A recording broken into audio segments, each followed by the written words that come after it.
It also weakens the vigilance of relevant parties towards the international financial strategy hidden behind the financial crisis, which began with Soros selling short the Thai currency.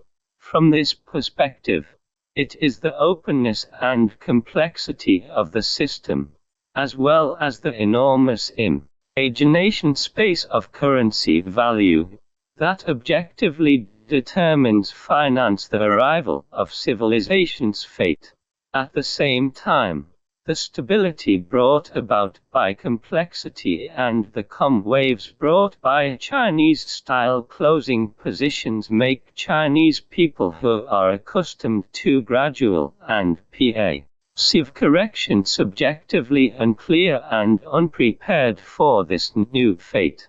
However, in the middle of the management's balance of the asymmetry that arises in reality, in the spontaneous real practice of the private sector in addition to the stock market, there are also the emergence of private finance such as Guanqi and Zhejiang Fund, which has accelerated the process of financial opening up, gradually separated the real economy from the virtual economy, and formed financial awareness and rules. It can be seen that China is unconsciously entering the door of financial civilization, and the muddled state dragged by reality is expected to continue for a long time, due to a lack of understanding and reflection on the new civilization. The original regulatory methods have still been followed. However, as regulation has been repeatedly falsified, traditional theories and empirical methods have been overturned one by one, and all sectors of society will gradually recognize the situation and understand financial civilization, and is accustomed to using the laws of industrial civilization and information civilization to explain, study and judge financial problems. The development of the securities market according to geometric series conforms to the laws of financial civilization, but meets the logic of industrial civilization regulation and intervention according to the development of arithmetic progression, the so-called P/E ratio, securitization rate and valuation model in the inherent knowledge system have been repeatedly denied by the market, but they are still regarded as the supreme. Being conservative towards traditional knowledge and unable to understand the arrival of a new civilization may result in schizophrenia. Integrating and responding to the four civilizations in a timely manner will lead to a winner-take-all in the market. China and the United States essentially belong to the same group of people. In fact, superstitious markets and superstitious state-owned enterprises belong to the same era. Experts and scholars mostly believe in the market, while officials, most people, are superstitious about the state. This generation of experts and scholars has been basically indoctrinated with classic Western economic theories advocating for the magical power of the invisible hand of the market and reducing government intervention. Among these scholars, the most typical is Wu Jinglian, who is C. market, and Gao Xiqing and others were influenced by it.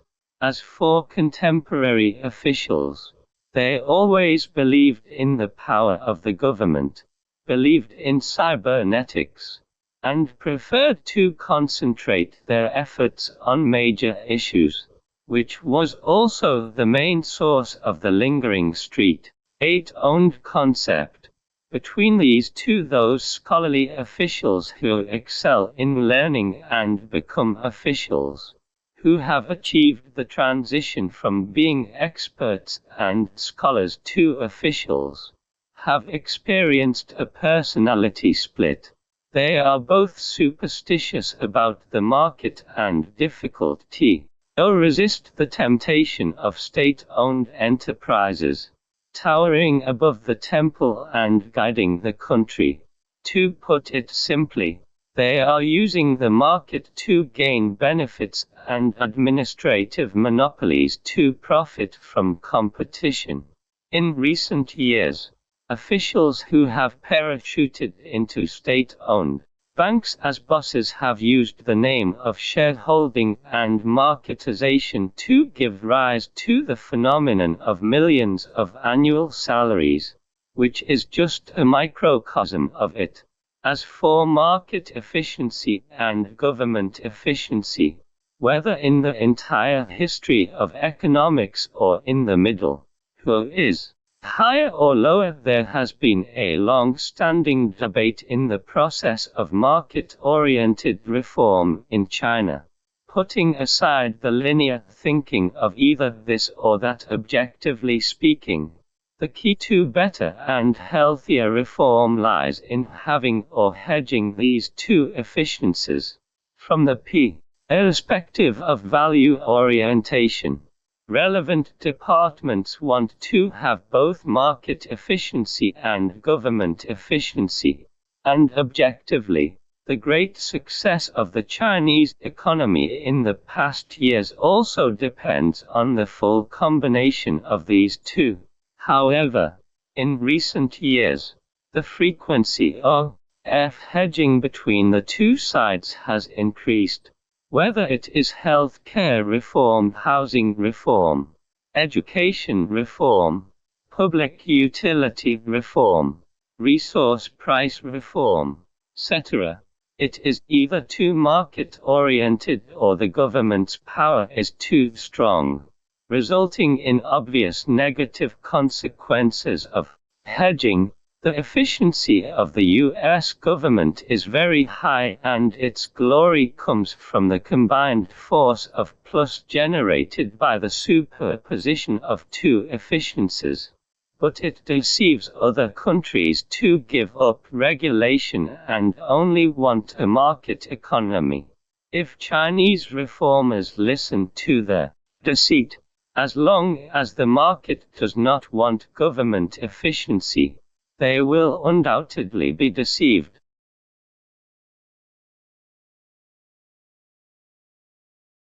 Interests of people be respected, rather than being a broad concept. The difficulty of transforming this concept lies in encountering the resistance of traditional ideology and the covert boycott of vested interest groups. Another prerequisite is the upgrade of the governance concept, that is, the upgrade of the version of making decisions for the people, which is undertaken by everyone, upgrading from limited liability to a limited and bounded management model that leads social rules and maintains their fair execution. Previously, the direct participation of the state in the operation of the economy inevitably led to self-interest, resulting in impure motives for the state. However, when the state is above economic interests and only serves as the creator and maintainer of the system, the transformation of its role creates a natural demand for the principles of fairness and justice. The controversial labor contract law, to some extent, is a manifestation of the shift in national motivation from favoring enterprises to providing universal coverage for the interests of workers. It is a transition from a focus on efficiency first to a balance between fairness. Despite its poor timing, it is still a landmark milestone. because the more a few people resist, the more they can reflect that it actually represents the interests of the majority and touches the pain points of interest groups.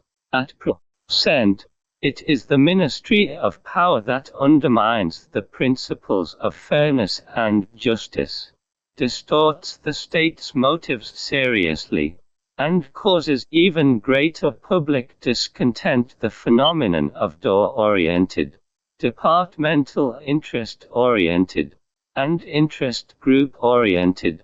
Many authorities use the name of the state to harm the people and enrich the private sector, and practice monopoly under the guise of maintaining fairness and justice. This distorts the essence and core of the national political system, which means that the state represents the interests of the entire society and the nation, and implements its representation through various state machines. However, in reality, various state machines become representatives of the state and fulfill the interests of their own departments in the process of representation. This deviation is the source of social contradictions at this stage.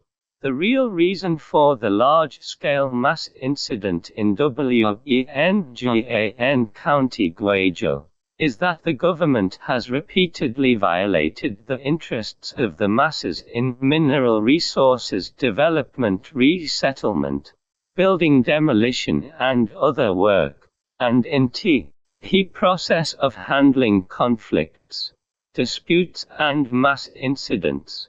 Some cadres have a rough style, simple working methods and random use of police force.